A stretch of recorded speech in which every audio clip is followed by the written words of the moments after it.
So let's have a look at some of the mindset and some of the guiding principles behind what it takes to create a podcast series.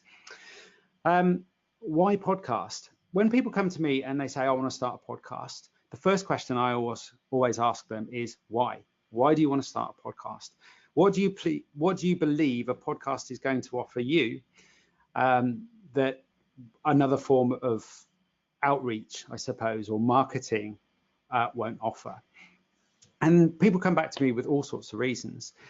I'm hoping that by the end of today, you've at least got a framework, if not a much clearer idea of why you want to podcast. Not only so that you can describe to other people why it is that you're launching a podcast, but so that you're really clear and accountable to yourself in terms of why you're investing your time and energy and some of your money into this endeavor.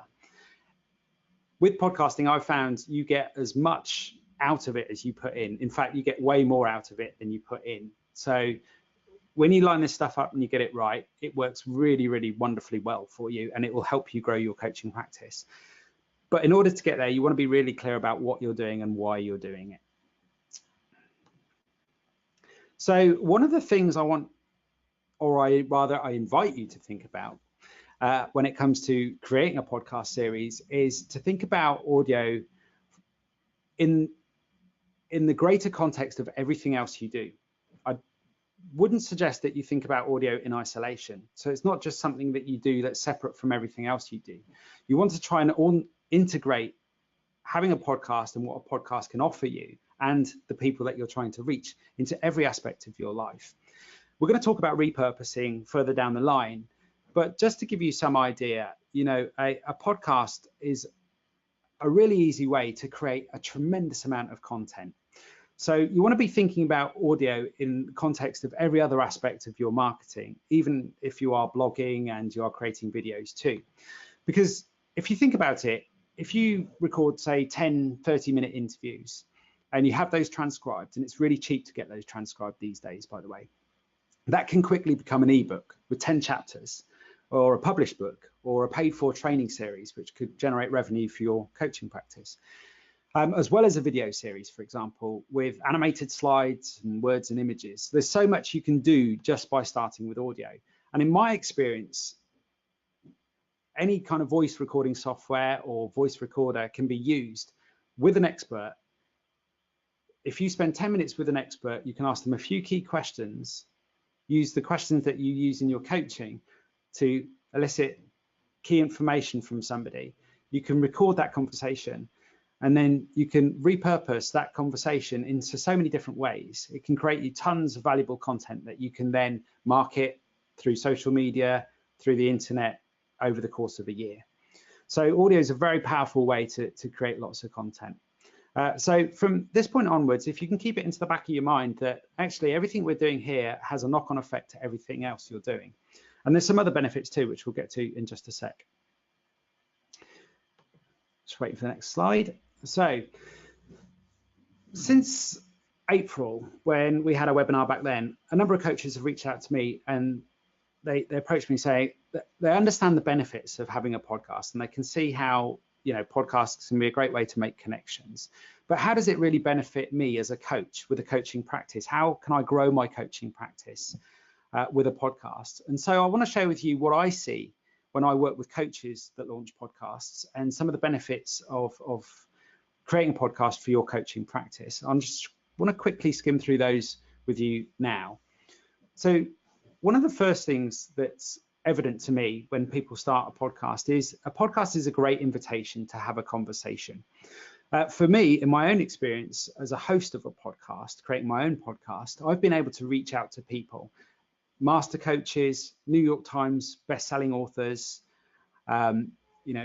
very successful artists, musicians and photographers, you name it. I've been able to reach these people, and having a podcast can add to your credibility in terms of when you're trying to reach out to people and speak to people if they're an expert in a particular subject. And I found it particularly effective, for example, if you reach out to an author when they're launching a book and you say, hi, I've got a podcast series, this is what it's about.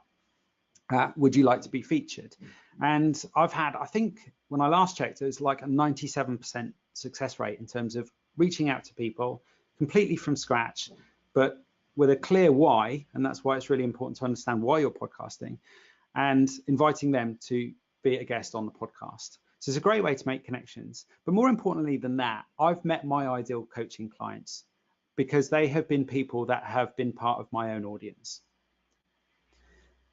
When I first started podcasting, I knew I would be creating an audience with a podcast, but what I didn't know at the time, which I've since learned, is that I was actually creating a community. Once people in your audience start speaking with each other, and I felt it was my responsibility to create a forum where they could do that, I suddenly found myself as the leader of a community. And that's quite exciting, but a little bit daunting at times too, because it requires you to take on additional responsibility. So when you're starting a podcast, I invite you to think about that too. Really what you're creating here is not just an audience, but you're actually creating a community, a bunch of, an environment where a bunch of people can think about a topic or a subject or a theme or a challenge collectively. A podcast is a great platform to share your ideas. My guess is that you've got some expert information in your head. You see the world in a very unique and interesting way, and that deserves a platform. Those ideas, that perspective deserves a platform. And a podcast is a great way to share those ideas. And as I've mentioned, podcasts are a great way to repurpose content. Well, actually, audio is a great way to repurpose content. Podcast is one of the channels that audio lends itself to, of course, but actually beginning with audio, just having a small recorder or a phone where you can record your ideas and take those ideas forward, you get tremendous leverage from just capturing a small piece of audio. When I speak to coaches and my clients who have launched a podcast and I ask them what they feel the benefits are, here are some interesting thoughts and ideas that have come back. For a number of coaches that I work with, they claim that having a podcast series has helped them to become a better speaker for a number of reasons. The primary reason being that they've been able to organize their own content and information. Creating a podcast series has given them a framework to think about what it is that they do in a more structured way, which has helped them to create better presentations and helps them to articulate themselves when they're making key points a lot easier and a little more succinctly. When you become a guest on other people's podcasts, which I recommend you do as part of your podcasting journey, because it's a fantastic way to create an audience, but to grow your audience, you'll suddenly find yourself saying the same things over and over again. And as you refine what it is you say, you become a better speaker. I've also realized that I've become a better listener too.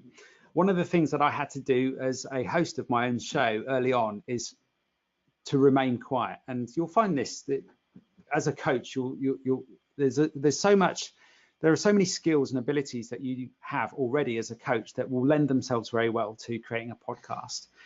And being a great listener is one of them. But actually, having a podcast series, particularly an interview series, taught me a lot about listening. There were times where I was wanting to jump in to the conversation, but I was thinking about what the listener would be hearing, and I was having to put my pen in my mouth just to keep quiet, to keep listening to what my guest was saying, because often it wasn't the first or second point that was revealing, it was often the third or fourth point which was really revealing. And that was a new piece of territory to explore as part of our interview conversation. It's a great way to earn trust. If you think about it, in my opinion, audio is a very honest medium. When you listen and when you hear somebody's voice and their message, and you hear the passion within all of that and the emotion in their voice, you really do develop an intimate relationship with them. I think it always surprises me and fellow podcasters that I speak to that when people from their community, their audience, reach out to them, and I've certainly had this experience where people have reached out to me, they start talking to me like I've known them for 5 or 10 years and I don't even know their name. And I think that's because they listen to you on a weekly basis, talking about or talking with experts, talking about what you know, and they become very familiar with who you are. And unlike video, and this is my own belief, unlike video, I think that audio lends itself very well to your imagination. And when you imagine images based upon audio, you remember those images for a very long time. So it's a very intimate form medium. And I think with that, you tend to earn a lot of trust and credibility. And if you think that trust is really the glue that holds relationships together, then you can see how a podcast can quickly lead to people becoming your coaching clients. So in that respect, having a podcast series lends itself very well to shortening your sales cycle. When people phone you up and they hear the same voice at the end of the phone that they've been listening to for weeks on end, it makes the sale all the more easier because they've already sold themselves by the time they're phoning you.